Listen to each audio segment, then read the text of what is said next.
खबरें जो हमें सीधा जोड़ती हैं आपसे, जिनका आपकी जिंदगी पर होता है सीधा असर। खबर का मतलब है एक भरोसा, और आपका भरोसा है हमारी जिम्मेदारी। ATL TV, भरोसा अलवर का। नमस्कार, आप देख रहे हैं ATL TV और आपके साथ मैं हूं तोशी।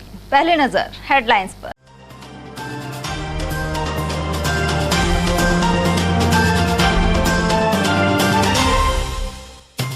मिनी सचिवालय में विभागों और कोर्ट को शिफ्ट करने की तैयारियां हुई शुरू। वहीं सीएम द्वारा उद्घाटन के बाद कलेक्टर ने ली पहली बैठक। सड़क हादसों में 3 बच्चों सहित 8 हुए गंभीर घायल। गोपालगढ़ और नौगांवा क्षेत्र में हुई दुर्घटनाएं।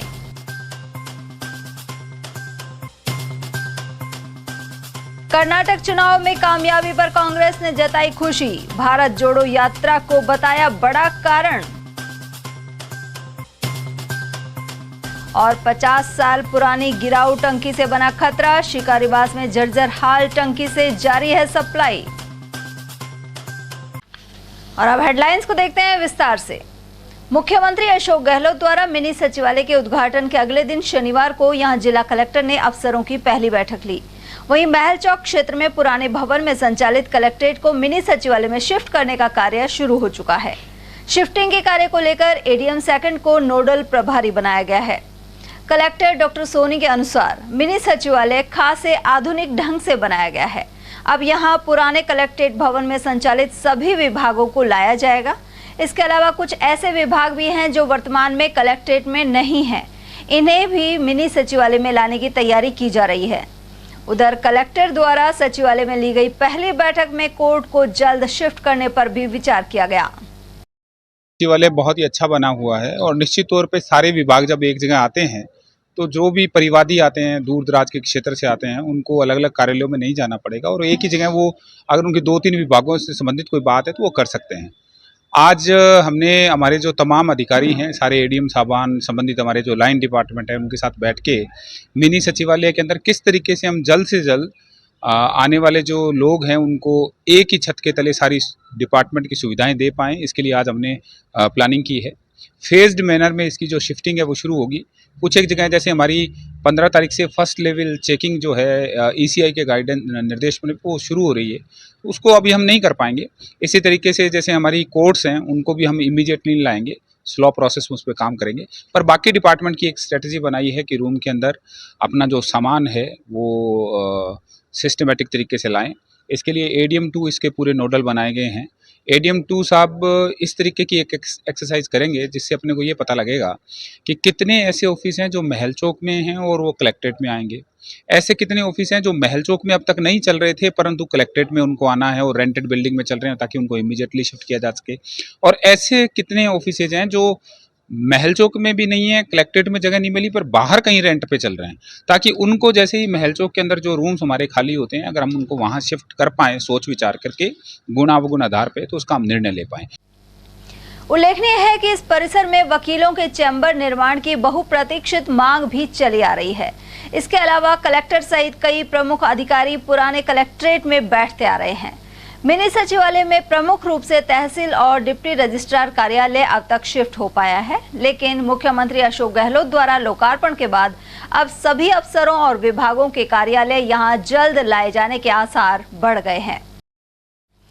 और वहीं भाजपा का कहना है कि मिनी सचिवालय को सरकारी संपत्तियों को बेचकर नगर विकास न्यास के माध्यम से बनाया गया है। वहीं इसमें मौजूदा प्रदेश सरकार का कोई योगदान नहीं है। जिला महामंत्री पवन जैन के अनुसार पूर्व केंद्रीय मंत्री जितेंद्र सिंह ने भाजपा के किसी नेता पर मिनी सचिवालय के निर्माण के दौरान कमीशन मांगने का आरोप लगाया है। ऐसे में उन्हें कमीशन मांगने वाले नेता का नाम स्पष्ट करना चाहिए। यदि वे ऐसा नहीं करते तो आरोप लगाना भी उचित नहीं है। कि शायद ही कोई प्रोजेक्ट आज तक आज़ादी के बाद अलवर की जनता ने ऐसा देखा हो जिसका कोई बजट का प्रावधान नहीं था। अलवर की ही संपत्तियों को बेच कर जो मिनी सचिवालय तैयार किया गया है वो अलवर की जनता का पैसा है।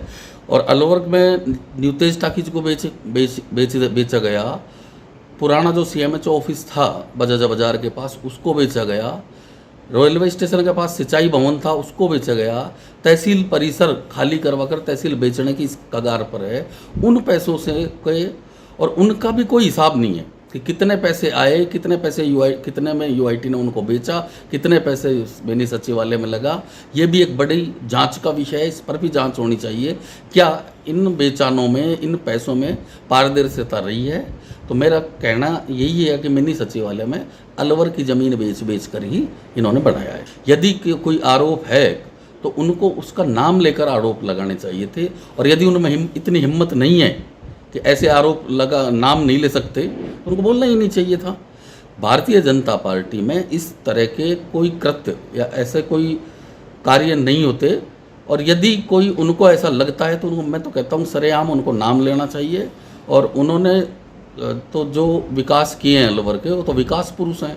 ईटा राणा का पुल आपके सामने है, 90 डिग्री पर घुमा दिया। क्या इनकी ज़मीन अवाप्त होकर नहीं जा सकती थी?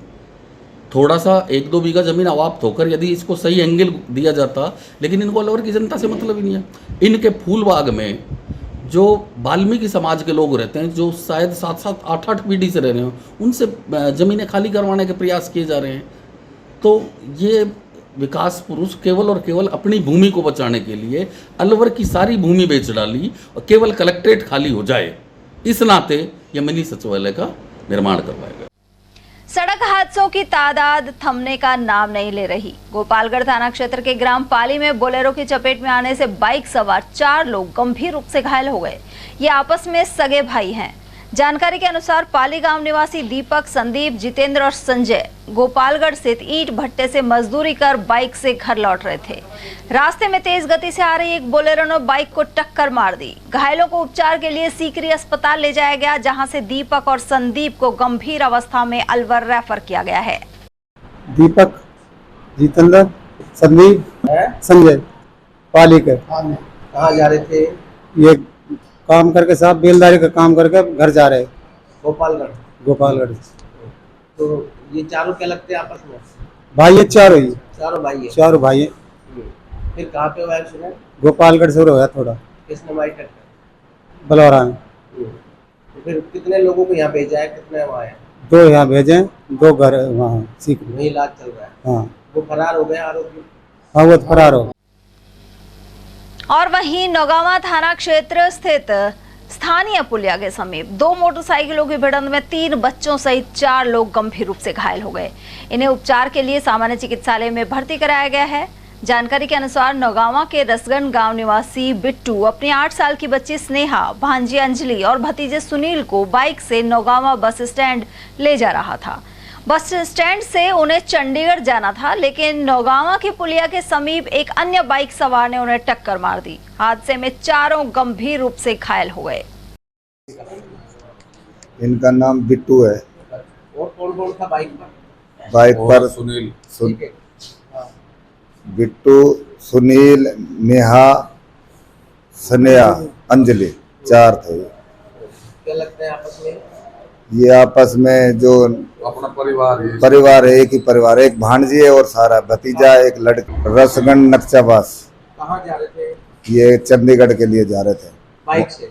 नौगावा के लिए आ रहे थे, वहां से बस में बैठ टक्कर हुई, फिर हॉस्पिटल में आए, हॉस्पिटल से रेफर कर दिया लोग। घटना हुई, बाइक टक्कर मार के चली गई, वो भग्गी। ये फिर बस से उतरे नहीं, जब घटना हुई है बाइक पे थे, टक्कर नौगावा से बस पकड़ते? हाँ पकड़ते ये।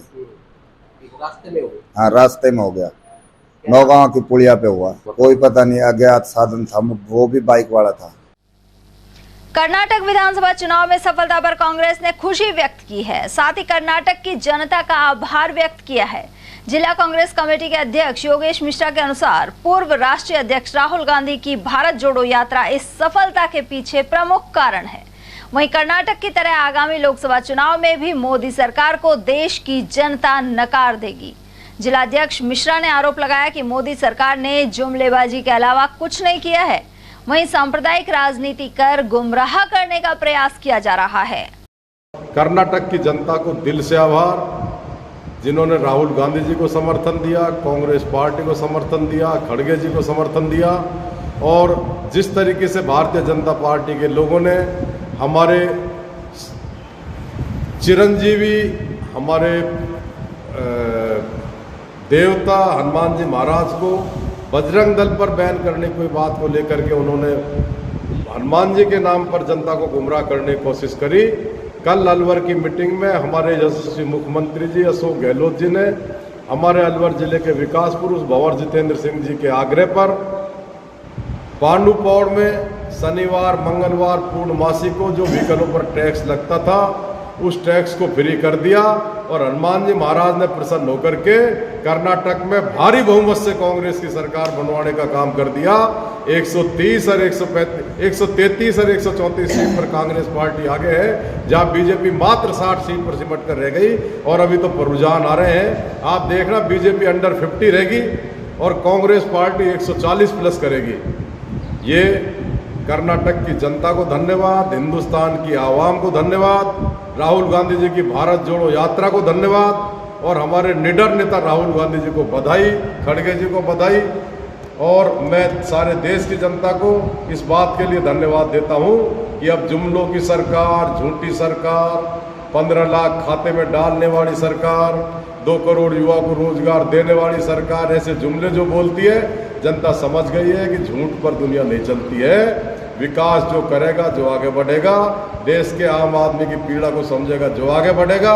आने वाले 2023 के चुनाव में राजस्थान, छत्तीसगढ़, एमपी में कांग्रेस की सरकार बनेगी। 24 के लोकसभा चुनाव में राहुल गांधी जी के नेतृत्व में केंद्र में कांग्रेस की सरकार बनेगी और मोदी जी की जुमलों की सरकार खत्म हो जाएगी। माननीय नरेंद्र मोदी जी को यहाँ से गुजरात दोबारा इस देश की जनता विदा करेगी। उधर कर्नाटक में कांग्रेस की जीत की खुशी में जिला कांग्रेस कमेटी की ओर से जेल चौराहा स्थित हनुमान मंदिर में हनुमान चालीसा का पाठ किया गया। इस दौरान जिलाध्यक्ष योगेश मिश्रा ने कहा कि हनुमान जी के नाम पर चुनाव लड़ने वाली भाजपा को हनुमान जी ने ही शनिवार को सबक सिखाया है। वहीं उन्होंने पांडुपोल हनुमान मंदिर में निःशुल्क प्रवेश देने की सीएम की घोषणा को सराहा। इस दौरान हनुमान चालीसा का पाठ कर प्रसाद वितरण किया गया।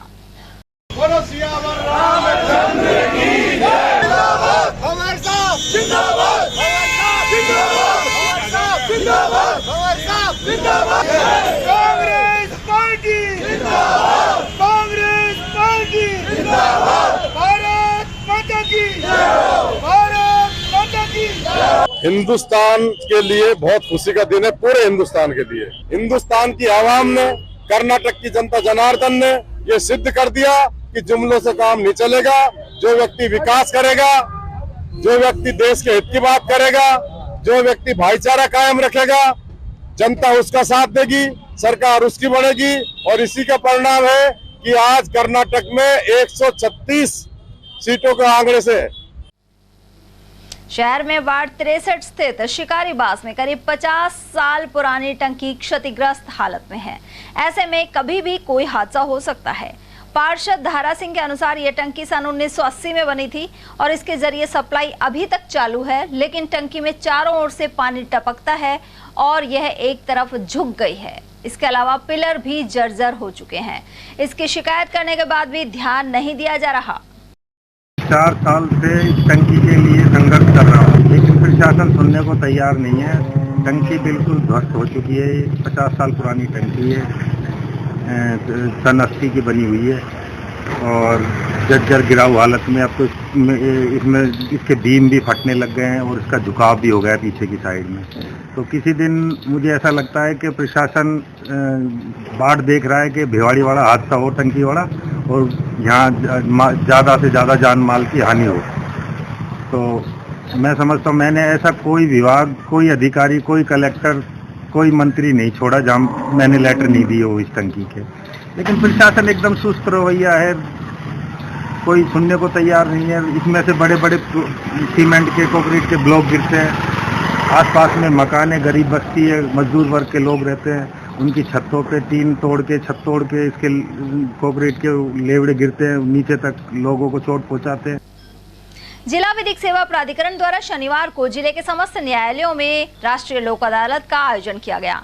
कार्यक्रम की शुरुआत मां सरस्वती के समक्ष दीप प्रज्वलन के साथ की गई। इस दौरान जिला जज हरेंद्र, प्राधिकरण सचिव मीना अवस्थी, बार अध्यक्ष अनिल वशिष्ठ एवं सचिव जितेंद्र शर्मा सहित न्यायिक अधिकारी मौजूद रहे। वहीं जिला जज का कहना था कि लोक अदालत में पक्षकारों को बुलाकर आपसी समझाइश एवं राजीनामे की कार्रवाई अमल में लाई जा रही है। उन्होंने कहा कि यह एक महायज्ञ है। लोक अदालत में राजस्व, बैंकों से संबंधित उपभोक्ता अदालत, बिजली, पानी और राजीनामा योग्य फौजदारी मामले शामिल किए गए हैं। संपूर्ण भारत में राष्ट्रीय लोक अदालत का आयोजन किया जा रहा है और राष्ट्रीय लोक अदालत एक ये समझो कि महायज्ञ का रूप ले चुका है और इसमें हम सभी को आहुति देनी है। और वो ये है कि जितने भी हम लोग स्टेक होल्डर्स हैं, जुडिशल ऑफिसर्स हैं, एडवोकेट्स हैं, क्लाइंट हैं, उनको आज के दिन ज़्यादा से ज़्यादा लोक अदालत में राजीनामे करवाने हैं। लोक अदालत का सबसे महत्वपूर्ण योगदान तो ये है कि केस तो डिस्पोजल होता ही है राजीनामा के द्वारा, और सबसे बड़ी बात ये है कि इसमें जो मतभेद और मनभेद चले आ रहे थे दिलों में, जो एक दूसरे के आमने सामने पढ़ना भी नहीं चाहते थे, जो बैठकर बात भी नहीं कर सकते थे, उसके दिलों के भेद मिट जाते हैं और वो उनमें टॉकिंग टर्म्स भी एस्टेब्लिश हो जाते हैं। सबसे महत्वपूर्ण बात ये है और इसके माध्यम से जो सालों साल जो केसेस चलते रहते हैं उनका निस्तारण तुरंत हो जाता है और हर पार्टी को ये लगता है कि बहुत अच्छा सेटलमेंट हुआ और हम जीत गए। तो इसकी ये इस भावना है इसकी। और अलवर ज़िले में जो राष्ट्रीय लोक अदालत का आयोजन किया जा रहा है, तो यहाँ पर हम लोगों ने पेंडिंग केसेस पर ज़्यादा फोकस किया है। तो निश्चित रूप से हम लोग ज़्यादा से ज़्यादा पेंडिंग केसेस निपटाने की कोशिश करेंगे। धन्यवाद। लोगों से किस तरह की अपील करना चाहेंगे सर आप लोक अदालत को लेकर? आमजन जो भी जिनके लिटिगेशन पेंडिंग है, जिनके केसेस पेंडिंग हैं कोर्ट्स में, उनसे हम यही गुजारिश करते हैं, यही निवेदन करते हैं, यही अपील है कि वो अपने केसेस में आपसी समझाइश से केसेस का निस्तारण करवाएं। और जैसा कि मैं पहले कह चुका हूं कि केसेस का निस्तारण तो होता ही है, लेकिन पक्षकारों के बीच जो सुलह होने के बाद जो आपस में मधुर संबंध स्थापित होते हैं, वो सबसे बड़ी बात है। और यही मैं संपूर्ण अलवर के जो वादकारी हैं, पक्षकार हैं, उनसे यह निवेदन करना चाहता हूं कि वो लोक अदालत में ज़्यादा से ज़्यादा बढ़ चढ़ करके भाग लें और जो यहाँ पर समझाइश होती है उसको अपने खुले दिल और दिमाग से सोचें, समझें और जो भी उनको अच्छा लगता है ऐसे उसके आधार पर अपना लोक अदालत के माध्यम से केस उसका निस्तारण करवाएं। ये एक महापर्व है, जैसा कि अभी आपको बताया गया कि ये वास्तव में सही बात है कि मुकदमा निपटने एक अलग चीज़ है, लेकिन एक आपसी मतभेद खत्म होते हैं और स्वाद बढ़ता है। ऐसी स्थिति मेरे पक्षकारों से, वकीलों से अपील है कि इस लोक अदालत को सफल बनाएं और उम्मीद है कि अलवर का जो पिछले लोक अदालतों का रिकॉर्ड रहा है वो राजस्थान में श्रेष्ठ रहा है और अब भी श्रेष्ठ रहेगा, यही उम्मीद करता हूँ। देखिए, राष्ट्रीय लोक अदालतें आज ये इनका शुभारंभ सुप्रीम कोर्ट CJI चंद्रचूड़ जी के साथ पूरे राजस्थान में नहीं, पूरे भारत देश के अंदर आज राष्ट्रीय लोक अदालतें। लोक अदालत का मकसद एक ही है, ना कोई झगड़ा, ना कोई झंझट, आपसी राजीनामे से, आपसी सहमति से कोई दुश्मनी आपस में ना बंधे, इस तरह के मुकदमे निपटते हैं। परंतु मुकदमों की तादाद बहुत ज़्यादा निपटती, जिस प्रकार रेवेन्यू कोर्टों के अंदर मुकदमे निपटते, पूरे राजस्थान के अंदर कर्मचारी स्ट्राइक होने के कारण रेवेन्यू कोर्टें नहीं लग रही हैं। जितनी भी प्रशासनिक कोर्टें, उनकी आज कोई भी कार्रवाई नहीं हो पा रही है और जितनी भी अपने न्यायालय संबंधित कोर्टें, समूह की बेंचें लग रही हैं पूरे राजस्थान के अंदर। हमारे राजस्थान लालसा के दौरा अलवर के अंदर लीगल एड की सचिव हैं अपने मीना अवस्थी जी, वो सारा सब कुछ देख रही हैं। उनकी देख रेख में पूरे ज़िले के अंदर लोक अदालतें लग रही हैं और उसके अंदर अधिक से अधिक अधिवक्ताओं को, परिवादियों को, समूह को बुलाया गया है कि अपने फैसले निपटे, जिससे कि उनकी किसी प्रकार की कोई अपील नहीं हो। और आज जिस प्रकार जिला एवं सेशन न्यायाधीश हरेंद्र सिंह जी, सुनील गोयल जी ADJ नंबर 1, जगमोहन अग्रवाल जी मोटर वाहन दुर्घटना न्यायालय के पारिवारिक न्यायालय के जगमोहन अग्रवाल जी और अपने सुलोचना और भी न्यायिक मजिस्ट्रेट उपस्थित हुए हैं। हमारा मकसद एक ही है कि कोर्टों के अंदर अधिक से अधिक राजीनामे हो और आम जनता को इसका फ़ायदा मिलना चाहिए और केसों की जो पेंडिंग भरमार चल रही है उनकी कम होनी चाहिए। अलवर कोतवाली थाना क्षेत्र में एक महिला को बेल्ट से पीटने और अश्लील हरकत के मामले में महिला थाना पुलिस पर कार्रवाई नहीं करने के आरोप लगे हैं। पीड़ित महिला ने बताया कि 10 मई की शाम वे घर पर अपनी बेटी के साथ थी। इसी दौरान गाड़ी में बैठकर 4 लोग पहुंचे। इनमें से 3 उससे अश्लील हरकत करने लगे। विरोध करने पर इन लोगों ने उसे बेल्ट से पीटा, साथ ही महिला को घसीटते हुए घर के बाहर ले आए। इसी समय महिला के भाई सहित अन्य लोग वहां आ गए और इसके बाद ये चारों आरोपी फरार हो गए। महिला का आरोप है कि जब वह रिपोर्ट दर्ज करवाने महिला थाने पहुंची तो उसे बेवजह टरकाया गया। उधर पुलिस द्वारा पीड़िता की रिपोर्ट लेने के बाद उसका जिला अस्पताल में मेडिकल कराया गया है। ये इसकी नंबर 10 का मामला है।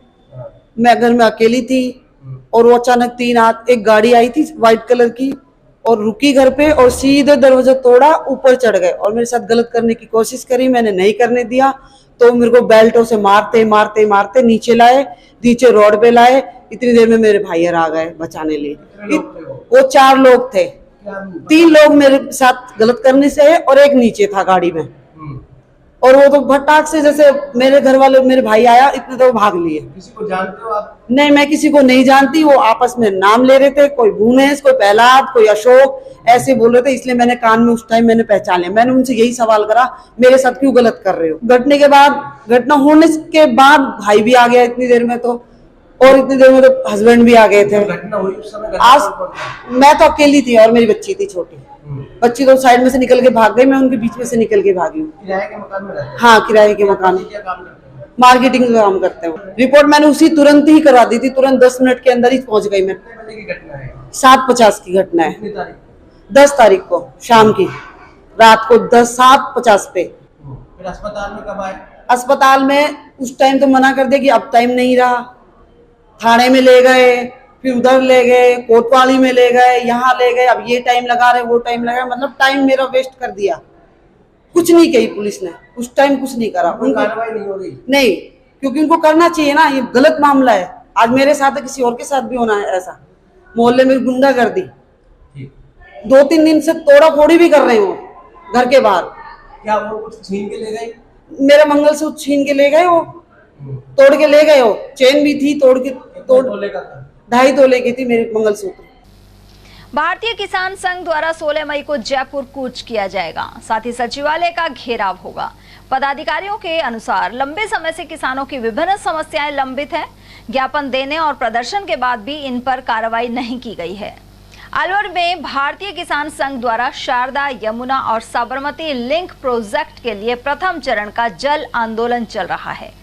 संगठन की मांग है कि जिले के प्रत्येक खेत को सिंचाई का पानी दिया जाए, साथ ही अन्य मांगे भी उठाई जा रही हैं। वहीं शनिवार को शहर में आरएसएस कार्यालय केशव कृपा पर संगठन ने पत्रकार वार्ता का आयोजन किया। प्रांत मंत्री डॉक्टर चंद्रावती चौधरी और संघ के जिलाध्यक्ष मातादीन भाटी ने बताया कि किसानों को उनकी उपज का लाभकारी मूल्य मिलना चाहिए।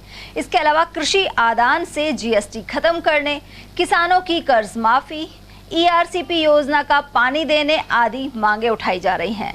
उधर पत्रकार वार्ता के दौरान संगठन से जुड़े सज्जन सिंह, प्रेम सिंह, सत्यदेव आर्य, बनवारी लाल और महेंद्र कुमार आदि मौजूद रहे। भारतीय किसान संघ की ओर से किसानों की समस्याओं के समाधान हेतु शासन और प्रशासन को ज्ञापन देने 11 जनवरी 2023 को तहसील मुख्यालयों पर और 17 जनवरी 2023 को जिला मुख्यालयों पर हमने ज्ञापन दिया था, मुख्यमंत्री जी के नाम भिजवाया था। लेकिन इस सारी समस्याओं का समाधान नहीं होने से मजबूरन हमने अब 16 मई 2023 को किसानों की समस्या को भारतीय किसान संघ के नेतृत्व में हम जयपुर के सचिवालय के लिए कूच करेंगे। वहाँ भारतीय किसान संघ की तरफ से सचिवालय में वो घेराव करेंगे और प्रदेशव्यापी प्रदर्शन भी करेंगे। हमारी मांगे हैं कि किसानों की, हर किसान के खेत तक नहर का पानी पहुंचना चाहिए। 8 घंटे गुणवत्तापूर्वक किसान खेती के लिए बिजली उत्पन्न होनी चाहिए। किसान पर जो जीएसटी का टैक्स है वो टैक्स खत्म होना चाहिए और आपदा में जो भी समस्या आती है उसकी क्षतिपूर्ति होनी चाहिए। किसान की जो लाभकारी मूल्य पर फसल का मूल्य मिलना चाहिए, लागत के आधार पर लाभकारी मूल्य का फसल का उत्पादन पे मिलना चाहिए। ये किसान की मांगे हैं। विशेषकर पानी की विशेष मांग है, जिसको किसान पूरा नहीं करेगी तो हम उग्र आंदोलन करने के लिए भी तैयार रहेंगे। और हम अपने साधनों से, बस से, रेल से और बसों से, रेल से और अपने खुद के निजी साधनों से हम जयपुर पहुंच करेंगे 16 मई 2023 को। शहर के स्कीम 1 स्थित आटा चक्की से गत रात्रि अज्ञात बदमाश दुकान में रखे गल्ले को उठा ले गए, जिसमें करीब 5000 की नकदी थी। यह पूरी घटना सीसीटीवी कैमरे में कैद हो गई है, जिसमें एक युवक और एक बच्चा चोरी करते हुए दिखाई दे रहे हैं। दुकानदार के पुत्र दीपक ने बताया कि उसके पिता कृष्ण कुमार सैनी शुक्रवार शाम करीब 8 बजे दुकान से बगल में स्थित घर में चले गए थे। थोड़ी देर बाद वे लौटे तो गल्ला नदारद मिला। वहीं पुलिस सीसीटीवी फुटेज के माध्यम से आरोपियों की तलाश कर रही है। पापा थे दुकान पे, तो 2 मिनट के लिए बस वो पानी पीने के लिए अंदर गए थे। उसी दौरान एक लड़का और एक छोटा लड़का आया, यहाँ पे पेड़ के पास रुके वो। उन्होंने देखा कि दुकान खाली है, तो बस उसी दौरान वो अंदर आया। एक छोटे लड़के को उन्होंने बाहर छोड़ दिया, सड़क पे वो निगरानी रख रहा था। बड़ा लड़का अंदर आया, अंदर आके यहाँ पे गल्ला रखा था अपने यहाँ बीच में, बस लेके वो और भाग गया। पापा को 5-10 मिनट बाद पता लगा कि वो जब चेक करने आए ना, वापस पानी पी के बाहर आए, इतनी देर में देखा तो गल्ला गायब है। तो ये सामने वाली आंटी से बोला कि एक बार सीसीटीवी चेक कराया जाए। सीसीटीवी कैमरे में वो दोनों लड़के आ रहे हैं, बड़ा लड़का और छोटा लड़का यहाँ पे खड़े दिख रहे हैं। इससे 10 सेकंड के अंदर इन्होंने वारदात करी है और ये इस तरफ पीछे की साइड घूम के भाग गए। पैसे में उसमें 4,500-5 हजार के आसपास थे। 5 हजार से अब भी पैसे थे, क्योंकि इकट्ठा बिका था तो उसका अमाउंट आया था तो गले में। बढ़ते हैं अगली खबर की ओर, जहां बालाकिला बफर जोन में विचरण करते बाघ शहर के नजदीक नजर आने लगे हैं। हाल ही भूरा सिद्ध में लोगों को बाघ दिखा था, वहीं अब मनसा माता मंदिर के ऊपर पहाड़ पर बाघ नजर आया है। शाम करीब 6:30 बजे यह बाघ कैमरे में कैद हुआ है। वहीं इसे देखकर लोग रोमांचित हो उठे, लेकिन शहर के समीप विचरण करते टाइगर की वजह से सतर्क रहने की जरूरत भी बनी हुई है। भाजपा ने मुख्यमंत्री अशोक गहलोत के अलवर जिले के दौरे को निराशाजनक बताया है। पार्टी के जिला महामंत्री पवन जैन ने बताया कि अलवर को संभाग बनाने एवं शहर में सिलीसेड से पानी लाने को लेकर योजना के ऐलान की उम्मीद थी, लेकिन ऐसा संभव नहीं हो पाया। वहीं लोग कांग्रेस के झांसे में आने वाले नहीं हैं और आगामी विधानसभा चुनाव में इसका सफाया हो जाएगा। जो उम्मीदें थी कि भाई मुख्यमंत्री जी आ रहे हैं, तो कम से कम आने वाले समय में मई, जून, जुलाई और पिछले 1 वर्ष से अलवर की जनता 2 दिन में 1 बार पानी पी रही है, प्यास से जूझ रही है। और आज उन लोगों को एक उम्मीद थी कि हो सकता है जो 38 करोड़ का प्रोजेक्ट सिलीसेड से अलवर तक पानी लाने का बना हुआ है, राज्य स्तर पर जो अटक रहा है, उसकी आज मुख्यमंत्री जी घोषणा करें तो ये कार्य शुरू हो सके और अलवर की जनता की प्यास बुझ सके। लेकिन ऐसा नहीं हुआ, अलवर की जनता को निराशा ही हाथ लगी। दूसरी एक मांग जो अलवर की जनता की थी कि हमारा संभाग जो कि अभी जयपुर है, जयपुर काफ़ी दूर पड़ता है, जब 19 नए जिले बनाए और संभाग भी नए बनाए तो अलवर की भी एक मांग रही कि अलवर को संभाग बनाया जाए, लेकिन आज उस पर भी एक तरह से निराशा हाथ लगी अलवर की जनता को। और जो 4.5 साल से इनका कुर्सी का युद्ध, कुर्सी का जो चक्र चल रहा है, उसी क्रम में एक अलग यात्रा इनके आदरणीय पायलट जी की चल रही है, एक यात्रा आदरणीय गहलोत जी की चल रही है। जनता इनको पूरी तरह से देख चुकी है और चाहे अब कितने भी प्रयास कर लें, जनता अब इनके झांसे में आने वाले नहीं। जिस तरह से पूर्व में इन्होंने झूठे वादे करके जो सत्ता में आए थे, उन सब से को जनता ने देख लिया है और आने वाले चुनावों में इनका सूपड़ा साफ होगा। रामगढ़ मार्ग पर बहाला बस स्टैंड स्थित क्षमागिरी आश्रम में हाल ही भंडारा आयोजित किया गया। इसमें बड़ी संख्या में श्रद्धालु पहुंचे। आसपास के अनेक गांवों के भक्तों ने यहां प्रसाद ग्रहण किया। समाज सेवी ब्रजमोहन गुप्ता के अनुसार भंडारे से पहले देवी मां का जागरण आयोजित हुआ।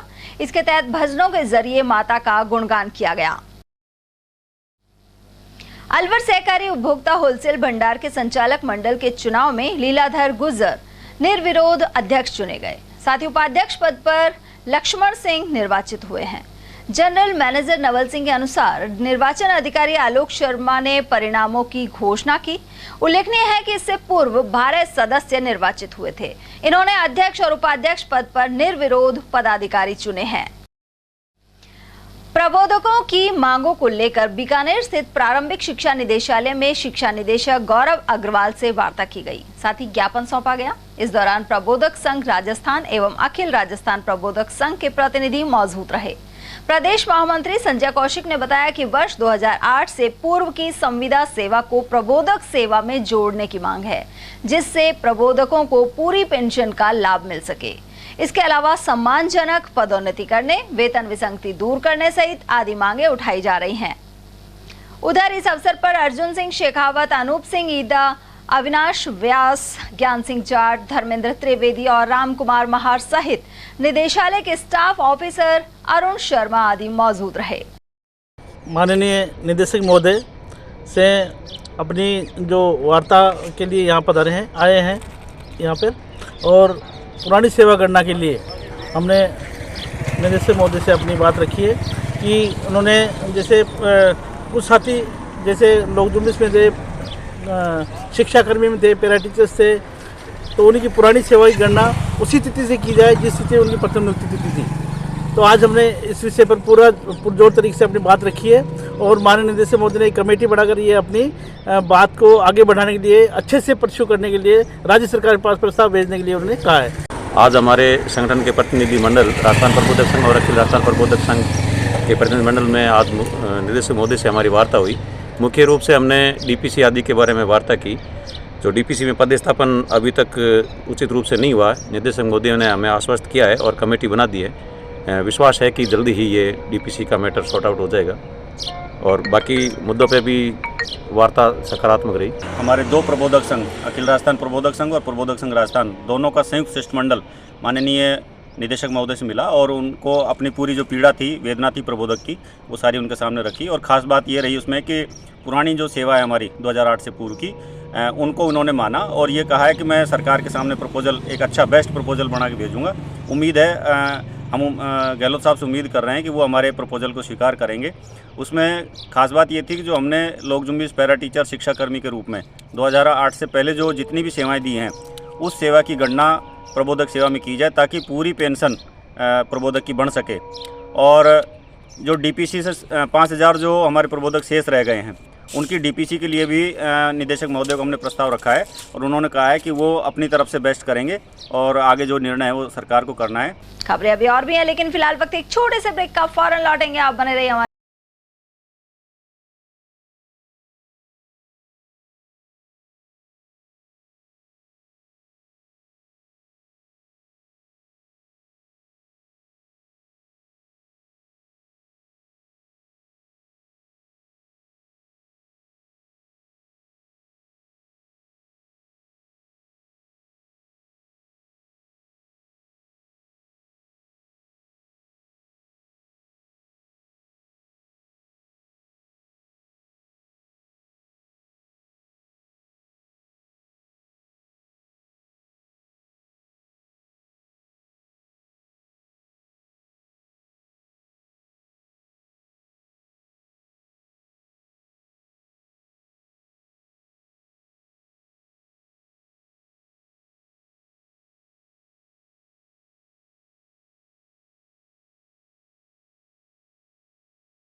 हीरे, सोने, चांदी के जेवरातों के विक्रेता दुर्गा प्रसाद सुनील दत्त ज्वेलर्स, बजाजा बाजार, Alwar.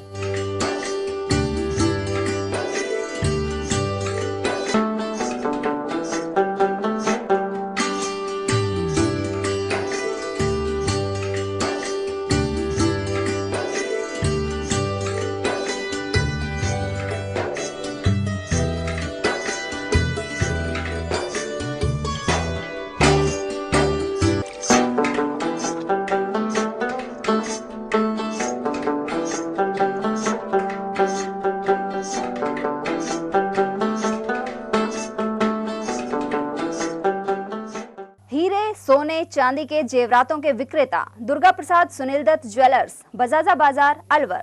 Phone number 0144233853 and 23386 63। Chandralok city Tijara में फिर से खुल गया है अपने नए रंग रूप और नए स्वाद के साथ hotel Chandralok and food plaza. अब आप उठा सकते हैं लजीज व्यंजनों का स्वाद। South Indian foods, dosa, idli, Chinese foods, chow mein, Manchurian, spring roll व स्टार्टर में चिली पनीर, पंजाबी खाना, छोले भटूरे, स्पेशल थाली, आइसक्रीम एवं शेक्स और इतना ही नहीं, बच्चों के खेलने के लिए झूले और पार्क, शादी, बर्थडे पार्टी, एनिवर्सरी के फंक्शन के लिए AC banquet hall, stage, sofa, शानदार काउंटर सहित व गार्डन, पार्किंग सुविधा और ठहरने के लिए लग्जरी रूम, इवेंट और केटरिंग वो भी किफायती दामों में उपलब्ध है। तो आकर लजीज खाने का स्वाद उठाएं और अपनी बुकिंग तुरंत कराएं। पता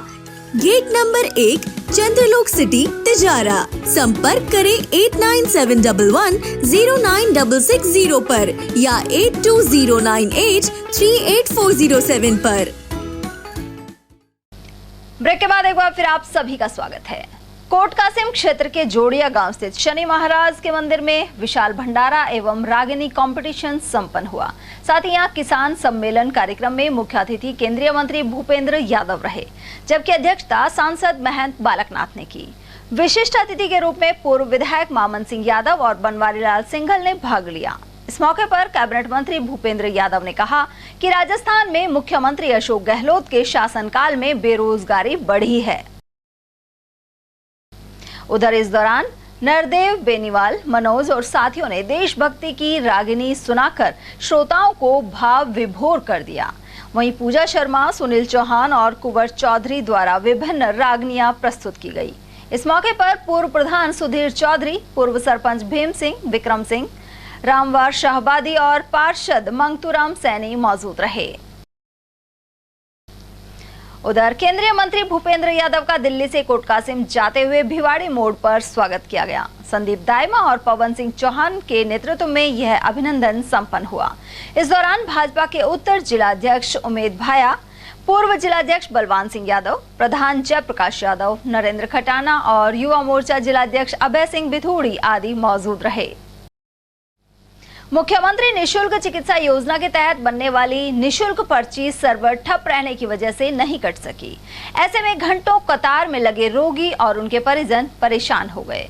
ये नजारा जयपुर के एसएमएस अस्पताल में दिखा, जहां मालाखेड़ा क्षेत्र सहित अलवर जिले के सैकड़ों रोगी पहुंचे थे। सर्वर ठप रहने पर भी वैकल्पिक व्यवस्था नहीं की गई। महेंद्र कुमार और नरेंद्र सहित अन्य लोगों ने इस परेशानी की जानकारी दी। उपभोक्ताओं से विद्युत निगम एक साथ 9 महीने का बकाया फ्यूल सरचार्ज वसूल कर रहा है। इसे लेकर उपभोक्ताओं में रोष व्याप्त है। सहायक अभियंता मुकेश कुमार के अनुसार फ्यूल सरचार्ज पिछले 9 महीने से बकाया है। यह सरचार्ज हर 3 महीने बाद उपभोक्ता से लिया जाता है, लेकिन 9 माह बाद इसकी वसूली एक साथ की जा रही है। वर्तमान में जो बिल निकाले गए हैं बिजली विभाग द्वारा, उनमें 9 महीने का फ्यूल सरचार्ज जुड़ के आया है, जो कि पूर्व में विभाग को लेना था। कंज्यूमरों से रिकवरी होनी थी बिलों के मार्फत, लेकिन वो पूर्व में किसी कारणवश रह गए थे। वे अभी जुड़ के आए हैं, जो कि नियमानुसार हैं, तो वो जुड़ के आए, इस वजह से बिलों में जुड़ के आए। ये जैसे एक साथ ही उपभोक्ता की जेब पर डाका डाला जा रहा है, इसको तिमाही किस्त के रूप में लिया जाना चाहिए था, जो एक बहुत बड़ा भार उपभोक्ता पर पड़ रहा है। इस पर क्या कहना है आपका? ये सरकार का निर्णय है, उनके द्वारा बताया गया उस हिसाब से। गौरतलब है कि बिजली उपभोक्ताओं की प्रदेश भर की इस समस्या को एटीएल ने प्राथमिकता से उठाया है। वहीं इसे लेकर पूर्व केंद्रीय मंत्री जितेंद्र सिंह और कैबिनेट मंत्री टीकाराम जूली ने मुख्यमंत्री अशोक गहलोत से बातचीत भी की है। सीएम ने सरचार्ज किश्तों में लेने का भरोसा भी दिलाया है। देखना है कि इसे लेकर कब ऐलान होता है, क्योंकि बिल जमा कराने की अंतिम तिथि करीब आ रही है। पंचायत समिति मालाखेड़ा के विकास कार्य पिछले कई महीनों से प्रशासनिक स्वीकृति जारी नहीं होने के कारण अटके हुए हैं। इस वजह से तकनीकी एस्टीमेट भी नहीं बन पा रहे हैं। इसके अलावा विधानसभा चुनाव की आचार संहिता लगने का डर भी सरपंचों को सताने लगा है। खुद कैबिनेट मंत्री टीकाराम जूली के क्षेत्र में मालाखेड़ा में करीब 2.5 करोड़ रुपए के बजट के संदर्भ में कार्य अटके हुए हैं, जबकि प्रशासनिक स्वीकृति जारी करने को लेकर जिला प्रमुख भी निर्देश दे चुके हैं। वहीं मेवात विकास बोर्ड के 200 करोड़ रुपए के कार्य भी अटके हुए हैं। कर्मचारी काम नहीं कर रहे हैं, उनकी बात आदरणीय भाऊ साहब तक, मंत्री जी तक, जुबेर जी तक पहुंचाएं। भीषण गर्मी और बढ़ते तापमान में पक्षियों के लिए पानी की व्यवस्था जरूरी है। इसके लिए राजकीय शहीद Salim Khan senior secondary school में प्रधानाचार्य के निर्देशन में समस्त स्टाफ परिंदे लगा रहा है। विद्यालय परिसर में सैकड़ों पेड़ पौधे हैं जिनमें विभिन्न पक्षी बसेरा करते हैं। इनके लिए सभी शिक्षकों ने शनिवार से परिंदे लगाना शुरू कर दिया है। प्रधानाचार्य भगवान साय शर्मा ने इस बारे में जानकारी प्रदान की। विद्यालय के अंदर जो है पेड़ों के अंदर परिंदे लगाए गए हैं और उन परिंदों को नियमित रूप से पानी भरा भी जाएगा, क्योंकि विद्यालय के अंदर पानी की व्यवस्था माननीय मंत्री महोदय के द्वारा प्रॉपर कर दी गई है, ताकि गर्मी के अंदर ये पक्षी जो है बेचारे पानी पी सके। जी दूसरा क्या है कि ये जो छुट्टियाँ आ रही हैं ग्रीष्म अवकाश की 17 तारीख से, इनके अंदर भी चूँकि विद्यालय का जो मिनिस्ट्रियल स्टाफ है वो नियमित रूप से आएगा और उसमें से ही हमने कार्य का विभाजन कर दिया गया है कि भाई ये परिंदे जो है नियमित रूप से भरे जाएँ। उससे इनका पक्षियों के लिए, क्योंकि भीषण गर्मी के अंदर पक्षियों को दूर दूर तक पानी है नहीं आजकल, तो इस परिंदों का भी फायदा किया है। राजकीय उच्च माध्यमिक विद्यालय साहोडी में प्रवेश उत्सव मनाने की तैयारियां की जा रही हैं। इसके तहत शनिवार को बच्चों ने रैली निकाली। अधिक से अधिक नामांकन को लेकर रैली का आयोजन किया गया। प्रधानाचार्य किरण देवी ने बताया कि साहोडी विद्यालय में प्रवेशोत्सव की तैयारी चल रही है। प्रवेश उत्सव की तैयारियां चल रही हैं। सरकारी स्कूलों में एडमिशन के लिए रैली, अन्य योजनाओं के साथ गांव में प्रचार प्रसार, अभिभावकों से संपर्क, जिससे कि नामांकन में बढ़ोतरी हो सके और सरकार की महत्वाकांक्षी योजनाएं हर घर तक पहुंच सके। सिलीसेट झील पर गर्मियों के चलते पर्यटकों का अभाव देखने को मिल रहा है। ऐसे में चहल पहल सिमट गई है। सूर्य देव के तीखे तेवरों के चलते लोग घरों से बाहर नहीं निकल पा रहे हैं। साथ ही आम जनजीवन अस्त व्यस्त हो चला है।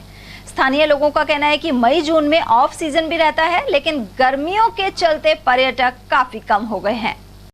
सर गर्मियों के चलते टूरिस्ट का भी थोड़ा सा कम है, तो जैसे ही अब बारिश वगैरह चालू हो जाएंगी तो टूरिस्ट का बढ़ावा और हो जाएगा, बहुत अच्छा हो जाएगा। तो गर्मियों जैसे ऑफ सीजन चल रहा है इस टाइम। उमरैन पंचायत समिति में होने वाली साधारण सभा स्थगित हो गई है। वजह यह है कि पंचायत समिति सदस्य हड़ताल पर हैं। इस वजह से वे बैठक में नहीं पहुंचे। बैठक का समय सुबह 11 से 1 बजे तक का था, लेकिन कोरम ही पूरा नहीं हो पाया। बैठक में पंचायत सदस्य का कोरम पूर्ण नहीं होने के कारण स्थगित कर दी जाएगी। तो आए नहीं अभी कोई नहीं आया। हड़ताल पे चल रहा था। हाँ हड़ताल पे है, वो तो हमने सूचना कर दी सबको। अब 11 बजे का टाइम दिया था, 12 बज गए। अब 1 बजे तक देखते हैं, अगर कोई नहीं आएगा तो स्थगित कर देंगे इसको। इंदौर से मालाखेड़ा तक रोडवेज बस चलाने की मांग की जा रही है। 20 सूत्रीय कार्यक्रम समिति के सदस्य फूलचंद शर्मा ने बताया कि खुशालगढ़, माधोगढ़, इंदौर और परसा का बास के ग्रामीणों ने इंदौर से नटनी का बारा तक डायवर्जन होने वाले मार्ग में राजस्थान रोडवेज बस लगाने की मांग उठाई है। इसे लेकर कैबिनेट मंत्री टीकाराम जूली से आग्रह किया गया है। कैबिनेट मंत्री टीकाराम जूली के मोतीडूंगरी स्थित कार्यालय पर अलवर ग्रामीण विधानसभा के अनेक लोग पहुंचे। इनमें उमरैन और मालाखेड़ा के निवासी और कलसाड़ा सरपंच भी शामिल थे। सरपंच बच्चू सिंह ने बताया कि गांव में अंबेडकर भवन स्कूल में क्लासरूम, 4 दीवारी और सड़क निर्माण के लिए बजट आवंटित किया जाए। वहीं अन्य लोगों ने भी समस्याओं से अवगत कराया। तालुका विधिक सेवा समिति किशनगढ़ में शनिवार को राष्ट्रीय लोक अदालत लगाई गई। समिति अध्यक्ष एवं एडीजे संख्या 1 प्रशांत चौधरी ने बताया कि इस दौरान 2 बेंचों का गठन किया गया। इनमें प्रथम बेंच में खुद न्यायाधीश प्रशांत चौधरी सहित तहसीलदार मदन सिंह एवं अधिवक्ता वीरेंद्र सिंह नरूका शामिल थे। वहीं द्वितीय बैच में अध्यक्ष न्यायिक अधिकारी अंकिता सिंघल और सदस्य अधिवक्ता मुकेश सैनी उपस्थित रहे। लोक अदालत में 1208 लंबित प्रकरणों को रखा गया। इनमें से 231 प्रकरणों का निस्तारण आपसी सहमति के आधार पर किया गया। साथ ही MACT के 17 प्रकरणों में राजीनामा हुआ एवं 1,60,18,000 रुपए का अवार्ड पारित किया गया। इसके अलावा प्री लिटिगेशन प्रकृति के 51 प्रकरणों का निस्तारण संपन्न हुआ। कठुमर में गर्मी के तीखे तेवर नजर आ रहे हैं और बाजार में सन्नाटा पसरा हुआ है। यहाँ 42 डिग्री से ऊपर तापमान चल रहा है। पिछले 3 दिन से गर्मी परवान पर है। साथ ही गर्म हवा के थपेड़ों ने जनजीवन अस्त व्यस्त कर दिया है। वहीं बाइक चालक तेज धूप से बचाव के लिए कैप और गमछे आदि का उपयोग कर रहे हैं। अलवर सिकंदरा मेगा हाईवे मार्ग स्थित प्रेमपुरा गांव के समीप बोलेरो गाड़ी की टक्कर से अधेड़ व्यक्ति की मौत हो गई। राजगढ़ पुलिस मौके पर पहुंची और शव को कब्जे में लेकर राजगढ़ चिकित्सालय की मोर्चरी में पहुंचाया। टहला थाना पुलिस के अनुसार नीमला गांव निवासी समर्थ लाल ने एक रिपोर्ट पेश की है। इसमें बताया गया है कि उसका भाई रामेश्वर प्रसाद मीणा राजगढ़ से मजदूरी करके अपने घर नीमला जा रहा था। इसी दौरान प्रेमपुरा गांव के समीप तेज गति से आती बोलेरो के चालक ने उसे टक्कर मार दी। इसके चलते रामेश्वर की जान चली गई। अलवर के रामगढ़ रोड पर पंडित जी की ढाणी स्थित गौधाम में 5 दिवसीय राष्ट्रोत्थान महायज्ञ का आयोजन किया जा रहा है। महायज्ञ के तीसरे दिन आयोजित धर्म सभा में सांसद महंत बालकनाथ योगी ने मुख्य वक्ता के रूप में भाग लिया। साथ ही गौ सेवा मिशन के राष्ट्रीय अध्यक्ष संत कृष्णानंद महाराज, कथा प्रवक्ता विपिन विराट महाराज, महामंडलेश्वर रामदास महाराज, पंडित धर्मवीर शर्मा और साध्वी सुषमा सहित बड़ी संख्या में संत और श्रद्धालु मौजूद रहे। वहीं मुख्य वक्ता महंत बालकनाथ ने कहा कि सभी को अधिकार के साथ राष्ट्र के प्रति कर्तव्य का ध्यान रखना चाहिए। लेकिन आज वर्तमान समय में आपके ही फल आशीर्वाद या आपकी ही एक सोच के माध्यम से ये जो परिणाम आज हम सबको देखने को मिला है कि आज एक बड़ा परिवर्तन देश में आया है।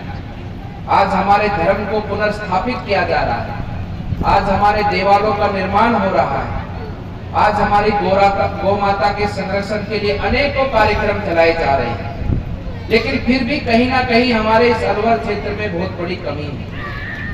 कहीं ना कहीं आज भी अलवर क्षेत्र के अंदर जो हमारा एक बड़ा विकट परिस्थितियों से बना हुआ हमारा अलवर है, इसके अंदर गौ माता पे अत्याचार होते हैं।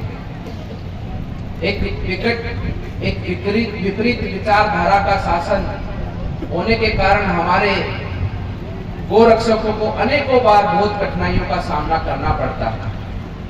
लेकिन जिस प्रकार से आज जो परिवर्तन की आंधी देश में चली है, आज जो देश के लोगों के अंदर एक भावना ने जन्म लेकर उस पर कार्य करने का जो काम देश के लोगों ने करना शुरू किया है, और जिससे कि आज देश में आप देखेंगे कि चारों तरफ जिधर देखेंगे उधर ही हमें एक सुखद वातावरण, एक सुखद भविष्य की हमें सबको अनुभूति होती है। उधर गौधाम में राष्ट्रोत्थान महायज्ञ के कार्यक्रम को लेकर कलश शोभा यात्रा निकाली गई। भाजपा ओबीसी प्रकोष्ठ के जिलाध्यक्ष सुदेश खामरा के अनुसार वरिष्ठ पत्रकार श्याम शर्मा के सानिध्य में कार्यक्रम आयोजित हुआ। वहीं विशिष्ट अतिथि महंत कृष्णानंद महाराज द्वारा भव्य कलश यात्रा को झंडी दिखाकर रवाना किया गया। इस मौके पर पूर्व नगर परिषद सभापति सुनीता खामरा, युवा नेता अजय शर्मा, जय सिंह राजपूत, निहाल चंद नकुल और संतलाल आदि उपस्थित रहे। रामगढ़ विधानसभा में दिल्ली रोड पे मोदीगढ़ से चल के कलश यात्रा करीब 600 महिलाएं द्वारा कलश यात्रा निकाली। तो कलश यात्रा चलकर पंडित की ढाणी के ऊपर गौ माता का धर्मशाला जो है उस पे हुए स्वामी कृष्ण कुमार जी जिनने देख रेख में कार्यक्रम हुए हैं, और श्याम पत्रकार जी के नेतृत्व में बड़ी भव्य यात्रा निकालकर एक पुण्य कार्य किया है। और गौ माता को सबने आशीर्वाद लिया है गौ माता से बढ़ चढ़ के। आज जो कृष्ण लीला के ऊपर प्रवचन होंगे शाम को टाइम पे, काफ़ी संख्या में लोग, सैकड़ों की संख्या में लोग पहुंच रहे हैं। राज्य सरकार द्वारा जिले की नवगठित नगर पालिकाओं में पार्षदों की नियुक्ति की गई है। इसके तहत रामगढ़ नगर पालिका में अमित कुमार भारद्वाज, राजकुमार यादव, इस्माइल खान, रोहताश सैनी और धीरज शर्मा मनोनीत पार्षद होंगे। गौरतलब है कि मनोनीत पार्षद पत्रकार अमित भारद्वाज की पत्नी चंचल भारद्वाज और मां विमला भारद्वाज ग्राम पंचायत में पंच चुनी गई थी। उधर रामगढ़ सहित जिले में कई जगह नगर पालिका घोषित करने के बाद यह पंच भी अब पार्षद बन चुके हैं। अमित भारद्वाज विप्र फाउंडेशन में जिला सचिव भी हैं। इनका साफा बांधकर स्वागत किया गया। इस दौरान श्याम सखा मंडल के अध्यक्ष सत्यम गोयल, उपाध्यक्ष गौरव सोनी, कोषाध्यक्ष दिनेश चौहान, शिवम सोनी, शुभम अरोड़ा आदि मौजूद रहे। मनोनीत हुए पार्षद भाई अमित भारद्वाज जी का घर पर जाकर श्री श्याम सखा मंडल ने माला व साफा बांधकर स्वागत किया गया। इस स्वागत में सभी श्याम सखा मंडल के कार्यकर्ता उपस्थित रहे। और अब रुख खैरतल का। खैरतल में शनिवार को वाहनों की जांच हुई। प्रदेश मुख्यालय ने इसे लेकर निर्देश दिए थे। सड़क हादसे में दोपहिया वाहन चालकों की मृत्यु दर कम करने के उद्देश्य से यह अभियान चलाया गया। थानाधिकारी अंकेश कुमार ने बताया कि कस्बे में सुबह 9 से शाम 6 बजे तक हेलमेट नहीं पहनने वाले चालकों का चालान किया गया। और वहीं खैरतल स्थित Indira happy senior secondary school द्वारा शनिवार को 48वां वार्षिकोत्सव मनाया गया। वहीं मेधावी छात्र छात्राओं का सम्मान किया गया। इस दौरान आकर्षक सांस्कृतिक कार्यक्रम भी हुए। वहीं निदेशक पंकज खुराना ने बताया कि फाउंडर इंद्रपाल खुराना और प्राचार्य डॉक्टर ज्योति द्वारा विद्यालय के स्टाफ का भी सम्मान किया गया। इसके अलावा निदेशक ने यहां उपस्थित पत्रकारों का भी सम्मान किया। 48वां वार्षिकोत्सव धूमधाम से संपन्न हुआ और उसमें रंगारंग कार्यक्रम गुजराती, मराठी, पंजाबी, हरियाणवी कार्यक्रमों के में बच्चों ने सबका मन मोह लिया और बहुत ही सुंदर कार्यक्रम रहे।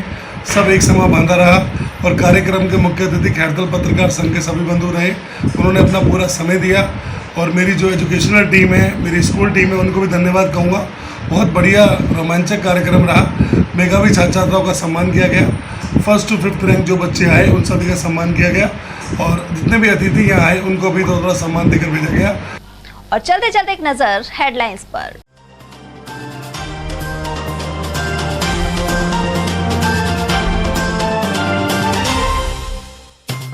मिनी सचिवालय में विभागों और कोर्ट को शिफ्ट करने की तैयारियां हुई शुरू। वहीं सीएम द्वारा उद्घाटन के बाद कलेक्टर ने ली पहली बैठक।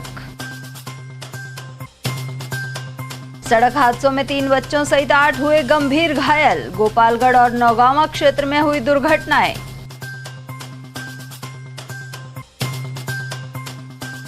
कर्नाटक चुनाव में कामयाबी पर कांग्रेस ने जताई खुशी। भारत जोड़ो यात्रा को बताया बड़ा कारण। और 50 साल पुरानी गिराऊ टंकी से बना खतरा। शिकारीबास में जर्जर हाल टंकी से जारी है सप्लाई। एटीएल न्यूज में आज के लिए इतना ही। ताजा जानकारियों के लिए बने रहिए हमारे साथ। नमस्कार।